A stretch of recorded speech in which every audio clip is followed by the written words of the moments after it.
ठीक है, यहां तक सबको समझ आ गया होगा। देखो ये जो डेरिवेशन वाले जो पार्ट है ना, आपको लग रहा होगा कि इतना आसानी से आ जाएगा, आपको इसको ना घर में प्रैक्टिस भी करना पड़ेगा। जो 11th वाले स्टूडेंट है उनके लिए बता रहा हूँ, ठीक है। और जो एमएसटी सीटी वाले हैं उनको खाली फार्मूले थोड़े से याद रखने हैं। ये जो मैंने ऊपर में फार्मूले बताया ना जितने भी, ठीक है, वो फार्मूले आपको याद रखने हैं, ठीक है। उसका एक फार्मूले का लिस्ट बना लीजिए, ठीक है। आगे बढ़ते हैं, नेक्स्ट समझते हैं प्रोजेक्शन ऑफ सैटेलाइट, ठीक है। आप अगर टेक्स्ट बुक के हिसाब से जाओगे तो शायद आपको बिल्कुल ऐसा ही नहीं दिखेगा, मतलब जैसे ये नोट्स बने हैं, ये नोट्स पुराने जो सिलेबस है उस हिसाब से बने हैं, लेकिन आप पढ़ोगे तो सेम कंटेंट इसके अंदर ही लिखा है, ठीक है। तो थोड़ा वन बाय वन चलते हैं। जैसे नोट्स है, ये नोट्स भी मैं आपको प्रोवाइड कर दूंगा, तो आपको आसानी से पढ़ने में आसानी हो जाएगी, ठीक है। सबसे पहले समझते हैं प्रोजेक्शन ऑफ सैटेलाइट क्या होता है, ठीक है। तो सैटेलाइट क्या होता है, सबसे पहले ये समझिए। सैटेलाइट को अगर आप समझने जाओगे, ठीक है, सैटेलाइट क्या चीज होती है इसको समझिए। सैटेलाइट क्या है, an object which revolves in an orbit around an planet is called satellite, ठीक है। जो भी प्लैनेट के अलोंग रिवॉल्व होता है उन सारी चीजों को हम लोग क्या कहते हैं, सैटेलाइट कहते हैं, ठीक है। जैसे natural satellite, what do mean by natural satellite, जैसे आपने सुना होगा कि आपका जो अर्थ है उसके अलोंग कौन घूमता है, अर्थ के अलोंग घूमता है आपका मून, ठीक है। अर्थ के अलोंग कौन घूमता है, मून घूमता है, तो वो क्या हो गया, नेचुरल सैटेलाइट हो गया, ठीक है। और अर्थ किसके अलोंग घूमती है, सन के अलोंग, ठीक है। तो अर्थ भी क्या होगी, एक प्रकार की नेचुरल सैटेलाइट होगी, क्या होगी, नेचुरल सैटेलाइट, ठीक है। अब समझते हैं आर्टिफिशियल सैटेलाइट क्या होती है, जो मैनमेड होती है, जो मैनमेड सैटेलाइट्स होती है उनको आर्टिफिशियल सैटेलाइट कहते हैं, ठीक है। इंडिया ने सबसे पहला कौन सा सैटेलाइट भेजा था, आपको पता होगा, आर्यभट्टा, ठीक है, सुना होगा आपने नाम। एप्पल, रोहिणी, ये सारे कौन से सैटेलाइट है, आर्टिफिशियल सैटेलाइट है। और आपको पता होगा ये आर्टिफिशियल सैटेलाइट काय के लिए यूज करते हैं हम लोग, कम्युनिकेशन पर्पस के लिए यूज करते हैं। जो एस्ट्रोनॉमिकल स्टडीज होता है, ठीक है, जो अंतरिक्ष का ज्ञान इकट्ठा करने के लिए जो स्टडी होती है, ज्ञान बहुत बड़ा वर्ड हो गया, ठीक है। सो जो स्टडी होती है उसके लिए यूज होता है, या फिर स्टडी ऑफ एटमॉस्फेयर, ठीक है, या मिलिट्री पर्पस, इन सब के लिए काय का यूज करते हैं, आर्टिफिशियल सैटेलाइट का यूज करते हैं, ठीक है। सो ये हो गया अपना सैटेलाइट, इसका बेसिक थिंग। इसके ऊपर आपको जनरली कोई क्वेश्चन नहीं पूछेगा, क्वेश्चन आएगा ये वाला, ठीक है। क्वेश्चन कौन सा आएगा, ये वाला, इसको मार्क करके रख दिए, ये क्वेश्चन आने का चांसेस है, ठीक है। सो क्वेश्चन में क्या पूछा है, देखिए क्वेश्चन में पूछा है explain why it is necessary to use minimum 2 stages. आपको क्यों 2 स्टेज की जरूरत पड़ती है रॉकेट लॉन्चिंग के टाइम पे, ठीक है। और रॉकेट लॉन्च हम क्यों करते हैं, launch a satellite into a circular orbit around the earth, ठीक है। अराउंड अर्थ के अलोंग हम लोग जब सैटेलाइट को लॉन्च करते हैं तो हम लोग 2 स्टेजेस की क्यों यूज करते हैं, रॉकेट के अंदर जो स्टेजेस होते हैं वो 2 क्यों यूज करते हैं, उसके बारे में यहाँ पे पूछा है, ठीक है। 2 स्टेजेस की क्या जरूरत है, सिंगल स्टेज से क्यों काम नहीं जम सकता, ठीक है। तो वो चीज यहाँ पे जो है वो पूछी है। सबसे पहले यहाँ पे ना थोड़ा सा इस नोट्स के अंदर ना जगह नहीं है, तो मैं कोशिश करता हूँ कहाँ निकालू इस चीज को, ठीक है। कोशिश करते हैं हम लोग थोड़ा सा ना यहीं पे आ जाते हैं, ठीक है, तो इजीली हो जाएगा अपना, ठीक है। इसको मैं थोड़ा सा हटवा लेता हूँ, ठीक है, एक सेकंड।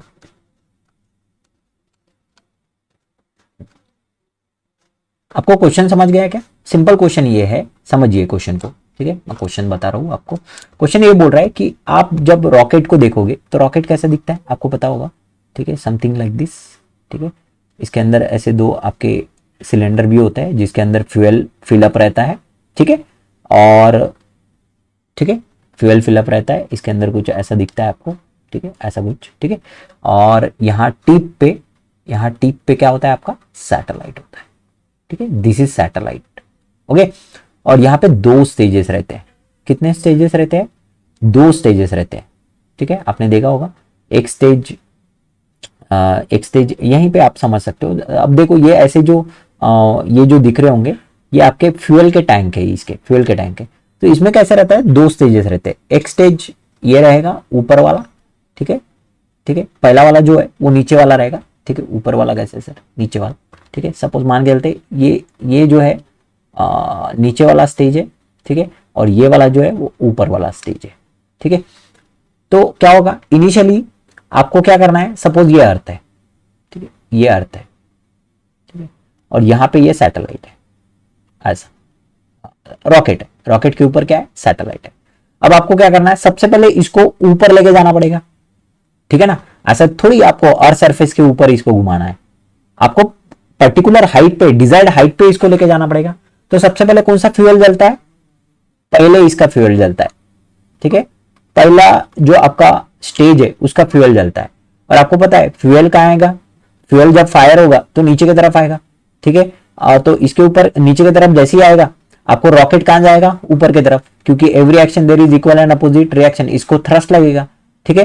तो रॉकेट आपका ऊपर जाएगा, ठीक है, ऐसा ऊपर गया, आपने देखा होगा, ठीक है, ऐसा ऊपर चला गया सपोज आपका रॉकेट, ठीक है, यहां तक आ गया।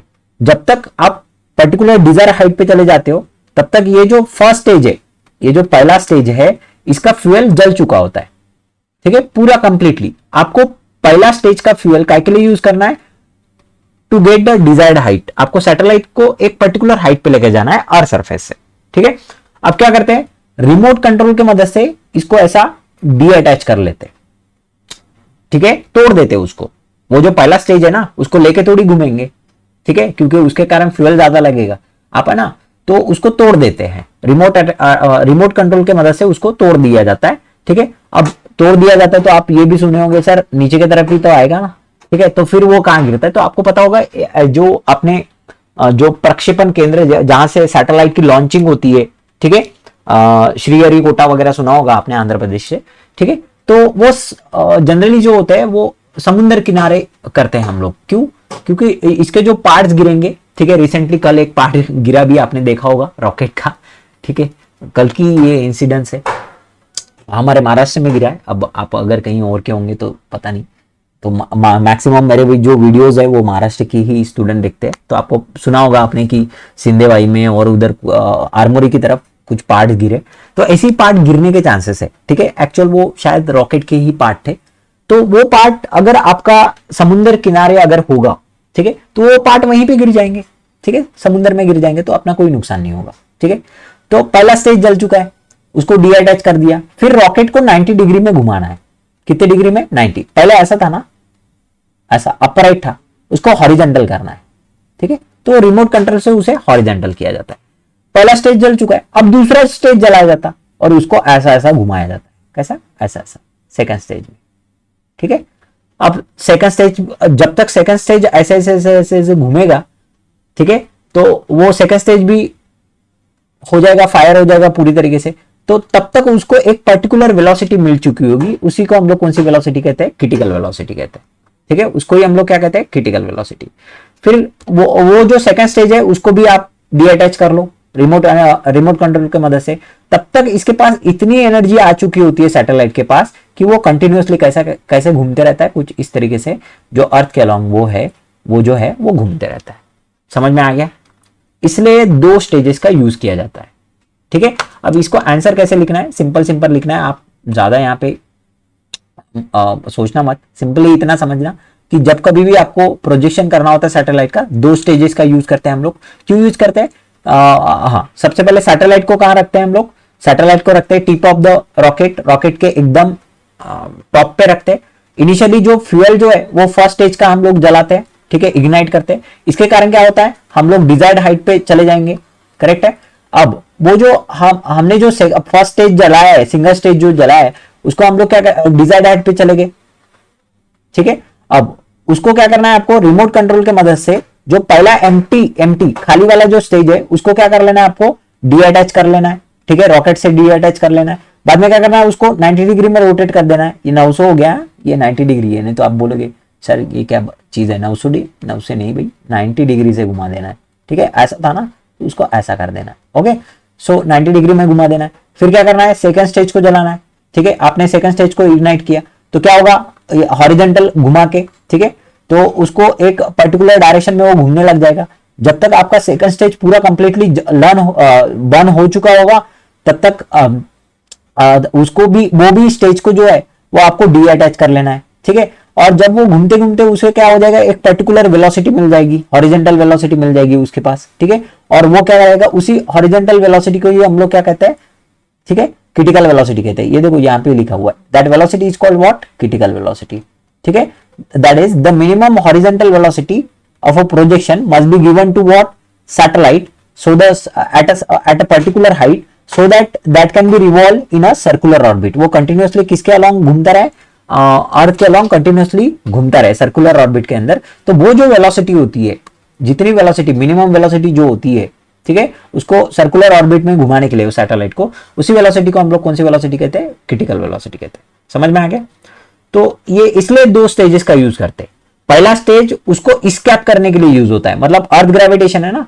देखो सिंपल चीज है ये, मुझे बताइए ये जो आपका सैटेलाइट है वो अर्थ के ऊपर है, अर्थ के ऊपर है, यहाँ पे है, ठीक है. तो अर्थ ने क्या किया होगा, उसको खुद की तरफ पकड़ के रखा होगा ना, ठीक है, खींच के रखा होगा, सम फोर्स ऑफ अट्रैक्शन. तो आपको यहां से उसको ऊपर की तरफ उठाना है, ठीक है. तो ऊपर उठाने के लिए जो वेलोसिटी लगती है, ठीक है, जो वेलोसिटी होती है उसको कहते हैं स्कैप वेलोसिटी, ठीक है. ऊपर जाने के लिए, अर्थ से ऊपर जाने के लिए जो वेलोसिटी लगेगी कौन सी है, स्कैप वेलोसिटी है, ठीक है. और ये वेलोसिटी गेन करने के लिए पहले स्टेज का यूज करते हैं, और दूसरे स्टेज का यूज काय के लिए करते हैं, क्रिटिकल वेलोसिटी के लिए, उसको हॉरिजॉन्टल में सर्कुलर ऑर्बिट में घुमाने के लिए, हॉरिजॉन्टल प्लेन में. समझ में आ गया, ठीक है.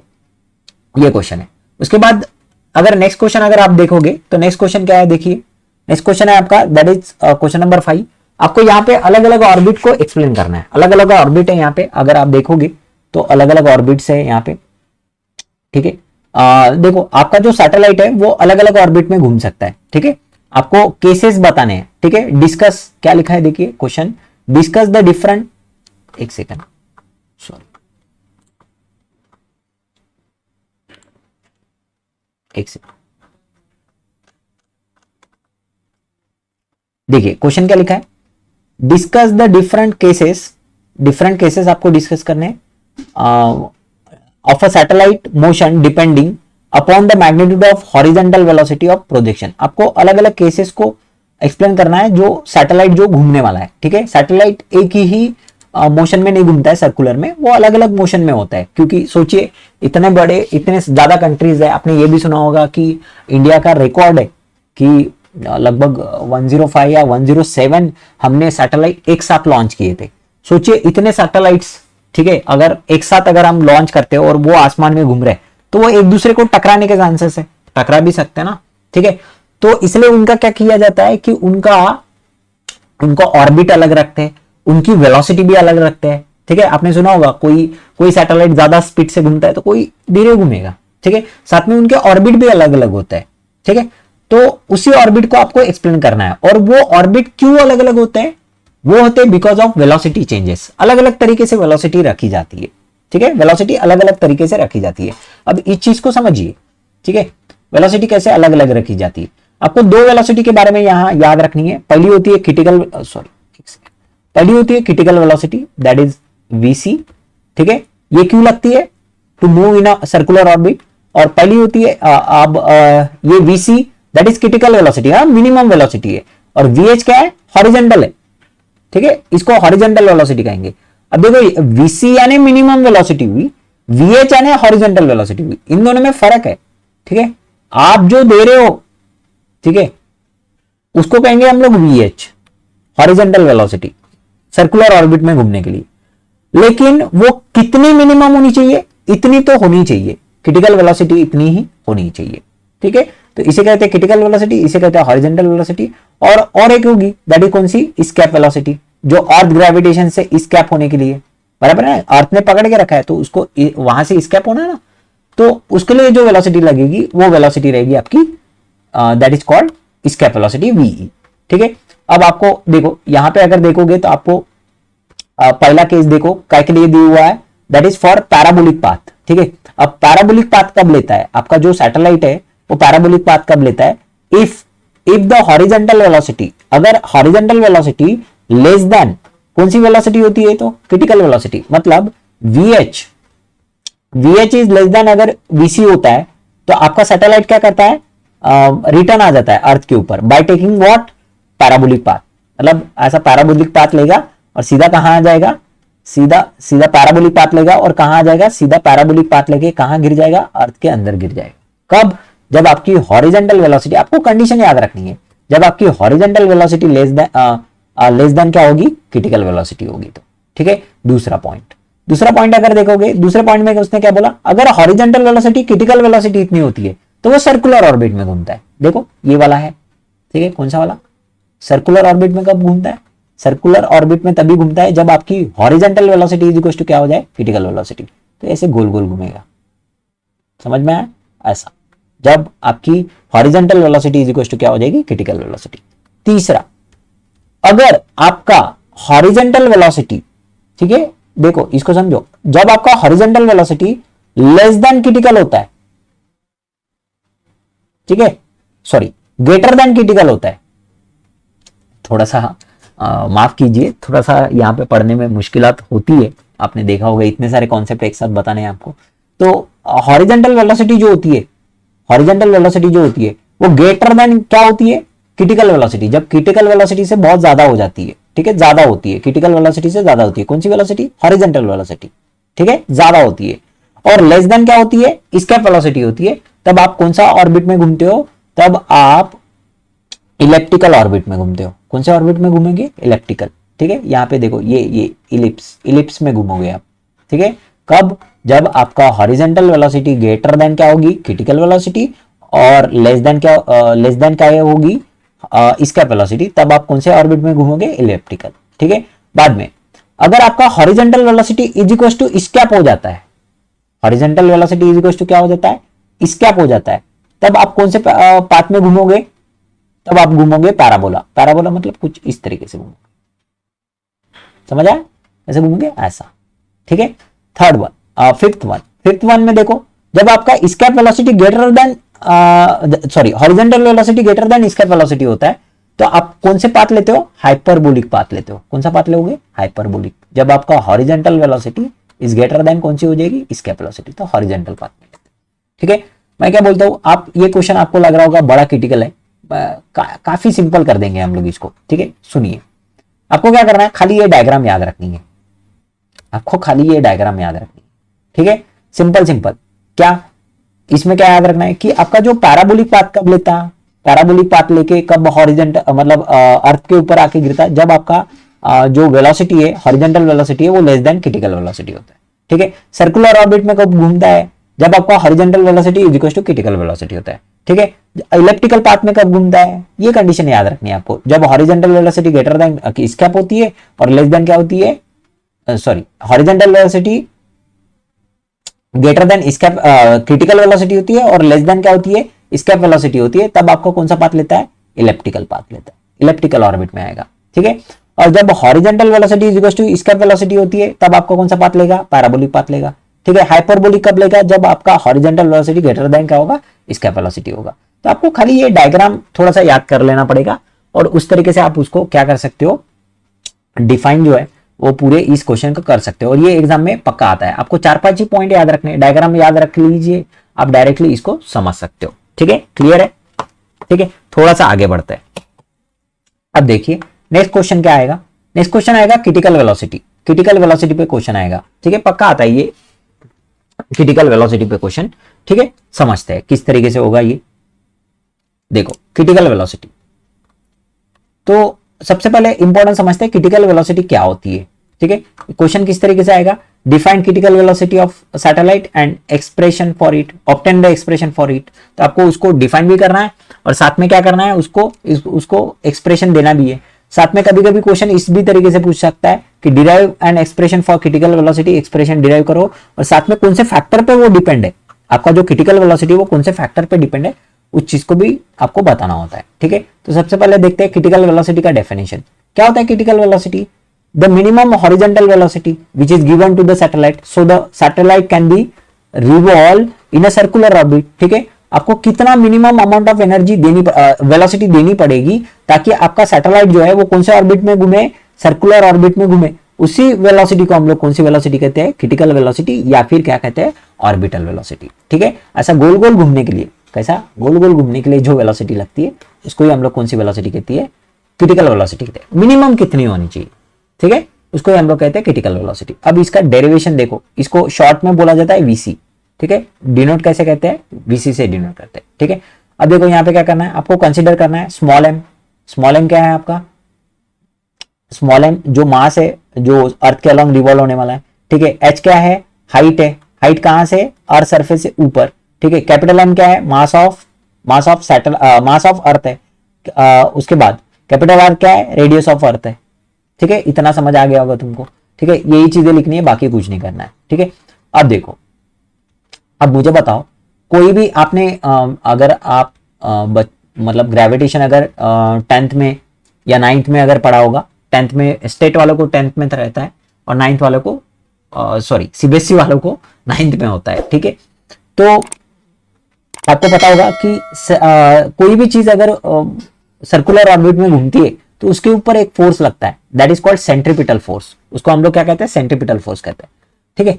तो सेंट्रीपिटल फोर्स कैसे होता है, क्या होता है सेंट्रीपिटल फोर्स? आपको पता होगा कि कोई भी ऑब्जेक्ट को रिवॉल्व सर्कुलर ऑर्बिट में घूमने के लिए जो नेसेसरी फोर्स होता है, ठीक है, कौन सा फोर्स होता है, दैट इज कॉल्ड, हम लोग उसको कहते हैं सेंट्रीपिटल फोर्स। सेंट्री का मतलब होता है सेंटर, पिटल का मतलब होता है टूवर्ड सेंटर। तो टूवर्ड सेंटर घूमने के लिए जो आपको फोर्स लगता है उसको हम लोग क्या कहते हैं, सेंट्रीपिटल फोर्स कहते हैं, ठीक है। अब ये सेंट्रीपिटल फोर्स का फार्मूला क्या होता है? सेंट्रीपिटल फोर्स का फार्मूला होता है ऑब्जेक्ट का मास स्मॉल एम, उसकी वेलोसिटी, ठीक है, डिवाइडेड बाय उसका डिस्टेंस, ठीक है, टोटल डिस्टेंस। आप अगर ये समझोगे कि खाली रेडियस लेनी है, नहीं, टोटल डिस्टेंस मतलब आर प्लस एच को ही स्मॉल आर कहते हैं, ठीक है। तो सेंट्रीपिटल फोर्स का फार्मूला क्या होता है, m v square by r. अब मुझे बताओ, ये सेंट्रीपिटल फोर्स जो लगेगा वो कौन से मोशन के लिए लग रहा है, सर्कुलर मोशन के लिए। तो ये जो वेलोसिटी रहेगी वो कौन सी वेलोसिटी रहेगी, क्रिटिकल वेलोसिटी। तो ये हो गया इक्वेशन नंबर 1, ठीक है। सेंट्रीपिटल फोर्स का डायरेक्ट फार्मूला लगा देना है, ठीक है। अब देखो, ये जो सेंट्रीपिटल फोर्स है वो कौन से फॉर्म में मतलब प्रोवाइड होता है, वो होता है ग्रेविटेशनल फोर्स के फॉर्म में प्रोवाइड होता है, ठीक है। ये जो सेंट्रीपिटल फोर्स है ना, वो कौन से फॉर्म में प्रोवाइड होता है, ग्रेविटेशनल फोर्स के फॉर्म में प्रोवाइड होता है। तो ग्रेविटेशनल फोर्स का फार्मूला क्या रहेगा, ग्रेविटेशनल फोर्स का फार्मूला हमने पढ़ चुके हैं, ठीक है, अभी पढ़े थोड़ी देर पहले। क्या फार्मूला होगा ग्रेविटेशनल फोर्स का, F is equal to G m1 m2। अब m1 m2 के जगह क्या लोगे, मास ऑफ अर्थ लोगे, मल्टीप्लाई बाय ऑब्जेक्ट का, उस ऑब्जेक्ट का मास, ठीक है, small m, divided by radius का स्क्वायर। रेडियस मतलब, अब देखो रेडियस बोला तो ये टोटल आएगा उसका, ठीक है, r plus H, that is small r का square. This is equation number 2। ये क्या निकाला आपने, ग्रेविटेशनल फोर्स निकाला, ठीक है। अब मैंने पहले ही कहा कि सेंट्रीपिटल फोर्स कौन से फॉर्म में प्रोवाइड होता है, सेंट्रीपिटल फोर्स जो होता है वो ग्रेविटेशनल फोर्स के फॉर्म में प्रोवाइड होता है, ठीक है। तो ये भी फोर्स है, ये भी फोर्स है, इन दोनों को इक्वेट कर लो, ठीक है। इक्वेट करोगे तो ऐसा मिलेगा, ठीक है, m v c square by are, ठीक है, is equal to G capital M small m divided by r square, ठीक है। अब देखो, ये स्मॉल एम गेट कैंसिल और 1 आर गेट कैंसिल, तो क्या बचेगा, VC equal to VC square is equal to capital G capital M divided by are, ठीक है।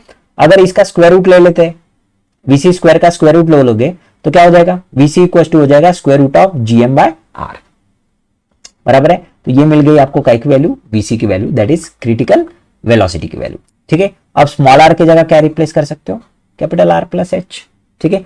तो वीसी इक्वल टू क्या मिला, इसको याद रखिए, क्या मिला, G capital M small m, G capital M divided by are, ठीक है। दूसरा, ये स्मॉल आर की जगह काय को रिप्लेस करोगे आप, आर प्लस एच को रिप्लेस कर सकते हो, ठीक है, G M divided by r plus h, ये रहेगा आपका क्रिटिकल वेलोसिटी का वैल्यू, बराबर है। अब मुझे बताओ, ये जो क्रिटिकल वेलोसिटी है, ठीक है, डेरिवेशन कैसे करना है, समझ गया ना। आपको सेंट्रीपिटल फोर्स को इक्वेट कर देना है, किसके साथ, ग्रेविटेशनल फोर्स के साथ, ठीक है। अब ये जो होता है आपका क्रिटिकल वेलोसिटी, वो काय पे डिपेंड है। मैं बोलता हूँ ग्रेविटी, देखो ये तो फिक्स रहता है ना, कांस्टेंट है। सबसे पहले मास ऑफ द अर्थ पे डिपेंड है, ठीक है, depends upon the mass of earth. दूसरा, रेडियस ऑफ प्लैनेट पे भी डिपेंड है, ठीक है, आपका प्लैनेट का रेडियस, अब अर्थ है तो अर्थ का रेडियस आएगा। तीसरा, हाइट पे भी डिपेंड है, क्या पे डिपेंड है, हाइट पे, कितने हाइट पे आप लेके जाते हो, उन सारी चीजों पे क्रिटिकल वेलोसिटी डिपेंड है। काय पे डिपेंड नहीं है, काय पे डिपेंड नहीं है, उस ऑब्जेक्ट के मास के ऊपर डिपेंड नहीं है, ठीक है। It is independent of mass of the satellite, mass of the satellite के ऊपर वो डिपेंड नहीं है, ठीक है, उस ऑब्जेक्ट के ऊपर, उस सैटेलाइट के मास के ऊपर डिपेंड नहीं है। तो इसको ही हम लोग क्या कहते हैं, that is called critical velocity. समझ आ गया, काफी सिंपल क्वेश्चन है और ये एग्जाम में आता है, क्रिटिकल वेलोसिटी का क्वेश्चन, ठीक है। थोड़ा सा आगे बढ़ते हैं अभी, ठीक है। अब देखो, ये क्वेश्चन जो है टाइम पीरियड का क्वेश्चन, जनरली एग्जाम में ये क्वेश्चन नहीं आएगा, ठीक है, इसको मत पढ़ो, ठीक है, रहने दो, मत पढ़ो। क्योंकि एग्जाम में नहीं आएगा तो इसका कुछ यूज मेरे को नहीं लगता, लेकिन इससे एक लॉ डिराइव होता है, केपलर्स लॉ। ठीक है, अभी उसी के बारे में हम लोग स्टडी करने वाले हैं। चलते हैं अगला, ये क्वेश्चन काफी इंपॉर्टेंट है, केपलर्स लॉ समझ लेते हैं, केपलर्स लॉ क्या होता है। ठीक है, तो केपलर के बारे में थोड़ी सी जानकारी लिखी हुई है इनिशियली, पढ़ लो उसको, समझ लो। तो केपलर कौन थे, केपलर्स ने क्या दिया सबसे पहले, तो जॉन्स केपलर नाम का एक जर्मन एस्ट्रोनॉमर था, उन्होंने प्लैनेटरी मोशन का स्टडी किया और उसको कलेक्ट किसने किया था, ठीक है, एक डैनिश एस्ट्रोनॉमर था, दैट इज कॉल्ड टाइको ब्रैचे कहते हैं इसको। ठीक है, उन्होंने इन दोनों ने मिलकर एक लॉज बनाए। ठीक है, और लॉज क्या बनाए उन्होंने कि ये पहले जो दो लॉज थे वो बने थे आपके लगभग 1609 और जो थर्ड लॉ था वो बना था 1618 में। ठीक है, लॉस क्या था उसको समझते हैं हम लोग। आपके सन के अलोंग कौन घूम रहे, प्लैनेट घूम रहे, तो इसी के बारे में ये लॉस थे, इसलिए इसको प्लैनेटरी मोशन भी, लॉज ऑफ प्लैनेटरी मोशन भी कहते हैं। ठीक है, तो क्वेश्चन किस तरीके से आता है समझते हैं। क्वेश्चन आएगा state the Kepler law of planetary motion. Planetary motion के आपको क्या करना है, केपलर लॉ को एक्सप्लेन करना है। ठीक है, तो सबसे पहले समझते हैं फर्स्ट लॉ। फर्स्ट लॉ क्या बोलता है कि first law that is called also called law of orbit, इसको ही हम लोग क्या कहते हैं, लॉ ऑफ ऑर्बिट भी कहते हैं। ठीक है, याद रखिए थोड़ा सा, लॉ ऑफ ऑर्बिट भी कहा जाता है, कौन से लॉ को, that is first law, Kepler's के फर्स्ट लॉ को। ठीक है, उसने क्या बोला वो चीज समझ लेते हैं हम लोग। उसका कहना ये था कि पहले लॉ के अंदर कि आपका जो सन है वो ऐसा सेंटर में स्थित है। ठीक है, और उसके आजू बाजू इलेप्टिकल ऑर्बिट में कौन घूम रहे हैं, प्लैनेट घूम रहे हैं। ठीक है, तो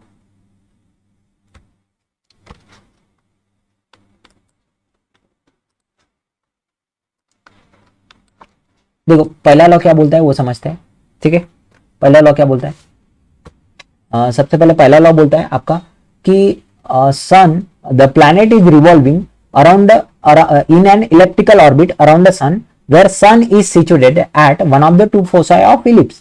मतलब ये अगर सपोज इलिप्स है, ठीक है, ये इलिप्स है, तो इसके दो एक्सिस निकाल लीजिए, इसको बोलेंगे मेजर एक्सिस, इसको बोलेंगे माइनर एक्सिस। ठीक है, इन दो एक्सिस के ऊपर, ठीक है, कोई भी दो, ठीक है, एक्सिस के ऊपर आपका क्या है, आपका सन है। ठीक है, मान के चलो ये फोसाई के ऊपर है, इसको फोसाई कहते हैं, इन एक्सिस को ही हम लोग क्या कहते हैं, फोसाई। ये हो गया आपका सन। ठीक है, और आपका जो प्लैनेट है, ठीक है, वो कौन से ऑर्बिट में घूम रहा है, इलेप्टिकल ऑर्बिट में। यही चीज उसने फर्स्ट लॉ के अंदर बोली है। ठीक है, देखो क्या बोला है, एवरी प्लैनेट, कोई भी प्लैनेट हो वो कौन से ऑर्बिट में घूमता है, इलेप्टिकल ऑर्बिट में घूमता है। ठीक है, ये प्लैनेट है, कौन से ऑर्बिट में घूम रहा है, इलेप्टिकल ऑर्बिट में ऐसे ऐसे घूम रहा है, बराबर है।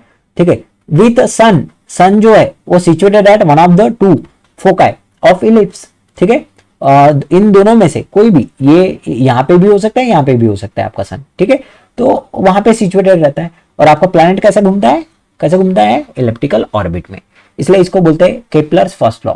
ठीक है, वो लॉ ऑफ ऑर्बिट है, ऑर्बिट के बारे में बताता है। ठीक है, दूसरा लॉ समझो, केपलर्स सेकंड लॉ, या इसको ही लॉ ऑफ इक्वल एरिया कहते हैं। ठीक है, लॉ ऑफ इक्वल एरिया कहते हैं। इस डायग्राम को समझिए। ठीक है, मैं थोड़ा सा बड़ा कर लेता हूं डायग्राम, समझेंगे। ठीक है, हाँ, इस डायग्राम को समझिए। देखो ये सन हो गया। ठीक है, इनिशियली आपका प्लैनेट सपोज टू बी यहां पे है। ठीक है, तो आपने क्या करना है, इसको जोड़ देना है ऐसा। ठीक है, इसको जोड़ देना है, इसको वेक्टर बोलते हैं, रेडियस वेक्टर बोलते हैं, इसको जोड़ दो। ठीक है, अब मुझे बताओ यहां से यहां जाने के लिए उसको जो टाइम लगेगा वो कुछ तो टी टाइम लगेगा सपोज। ठीक है, और वो कितना एरिया कवर करेगा, इतना एरिया कवर करेगा इस पर्टिकुलर टाइम के अंदर। ठीक है, अब यही प्लैनेट अगर कुछ देर बाद इधर आ गया, ठीक है, और यहां से यहां जाने के लिए उसने जो टाइम लगेगा, मान के चलो ये टाइम कुछ तो भी और है, इसको T1 ले लो, इसको T2 ले लो। अब सेम टाइम के अंदर देखो जितना टाइम इधर लगा था उसको ये एरिया कवर करने के लिए, उतने ही टाइम के अंदर वो इधर जो एरिया कवर करेगा, ये वाला, ये दोनों एरिया, ये वाला एरिया और ये वाला एरिया, ये दोनों एरिया क्या रहेंगे, सेम रहेंगे। इसका मतलब क्या है समझो। ठीक है, मैंने अभी जो बताया उसका मतलब समझिए। वो क्या करता है ना, इक्वल एरिया कवर करता है इक्वल इंटरवल ऑफ टाइम के अंदर। ठीक है, मतलब देखो the radius vector drawn from sun to the any planet sweeps out. ठीक है, अब देखो आपने क्या किया, रेडियस वेक्टर ड्रॉ किए, क्या किए, रेडियस वेक्टर ड्रॉ किए, कहां से ड्रॉ किए, सन से प्लैनेट तक क्या ड्रॉ किए, रेडियस वेक्टर। ठीक है, अब उनके चलते जो एरिया वो कवर कर रहा वो इक्वल एरिया कवर कर रहा है। ठीक है, देखो वही चीज बोला है, the radius vector drawn from what, from sun to the planet. ठीक है, सन से लेके प्लैनेट तक जो आपने रेडियस वेक्टर ड्रॉ किया उसने जो एरिया बनाया है, ठीक है, पर्टिकुलर टाइम के अंदर, उतने ही टाइम के अंदर वो दूसरे साइड में भी, ठीक है, दूसरे साइड में भी एरिया कवर करेगा, सेम एरिया कवर करेगा, सेम इंटरवल ऑफ टाइम के अंदर। समझ आया? ठीक है, जितना एरिया इधर कवर किया था पर्टिकुलर टाइम के अंदर, उतना ही एरिया इधर भी कवर करेगा उसी टाइम के अंदर। ठीक है, सेम टाइम के अंदर। इसको ही हम लोग क्या कहते हैं, लॉ ऑफ इक्वल एरिया। ठीक है, इसका मतलब उसका वेलोसिटी कैसा है, कांस्टेंट है, सेम वेलोसिटी से घूम रहा है। ठीक है, आपने देखा होगा ना, सन के अलॉन्ग कौन घूमती है, अर्थ घूमती है, तो उसको 24 आवर्स ही लगता है। ठीक है, समझ आ रहा है कि नहीं? ऐसा तो थोड़ी होता है कि कभी कभी 22 आवर्स में दिन कंप्लीट हो गया, ऐसा नहीं होता है, सेम वेलोसिटी से वो घूमता है। तो वो इक्वल एरिया कवर करता है इक्वल इंटरवल ऑफ टाइम के अंदर। इसको ही हम लोग बोलते हैं केपलर सेकंड लॉ। ठीक है, लॉ ऑफ इक्वल एरिया। ठीक है, बढ़ते थर्ड लॉ की ओर। थर्ड लॉ डायरेक्टली याद कर लीजिए। थर्ड लॉ क्या बोलता है, दैट इज आपका थर्ड लॉ बोलता है law of equal period. Law of equal period क्या होता है, मतलब यहां पे सिंपल लिखा हुआ है, वो जो डेरिवेशन था ना ऊपर, इसी को प्रूफ किया है।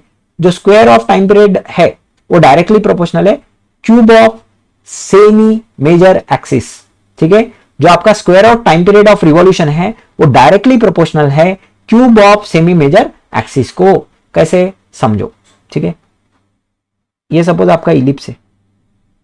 ठीक है, ये हो गई आपकी सेमी मेजर एक्सिस। ठीक है, और ये होगी आपकी सेमी माइनर एक्सिस। ठीक है, इसको दे देंगे हम लोग ए, इसको दे देंगे बी। अब इसको टोटल टाइम लगेगा एक रिवॉल्यूशन के लिए, वो पकड़ते हैं टी है। ठीक है, एक revolution for completing the one revolution, वो टी है। तो इसका जो स्क्वायर है, टाइम पीरियड का जो स्क्वायर है, ठीक है, the square of time period of revolution is directly proportional to cube of semi major axis. अब सेमी मेजर का मतलब क्या होता है, ये देखो, ये आपका यहां से यहां तक, मतलब कहां से, यहां से यहां तक, ये कितना कितना होगा, ये रहता है ट्वाइस बी। कितना रहता है, ट्वाइस बी। इसका अगर आधा करोगे तो कितना हो जाएगा, बी। ठीक है, उसी के क्यूब को वो प्रोपोर्शनल रहता है। T square is directly proportional to cube of semi major axis. Cube of what, semi major axis के क्यूब को प्रोपोर्शनल रहता है। इसको हम लोग कहते हैं केपलर का थर्ड लॉ। ठीक है, time period of revolution is directly proportional to cube of semi major axis of electrical orbit. समझ में आ गया? So these are the Kepler's law.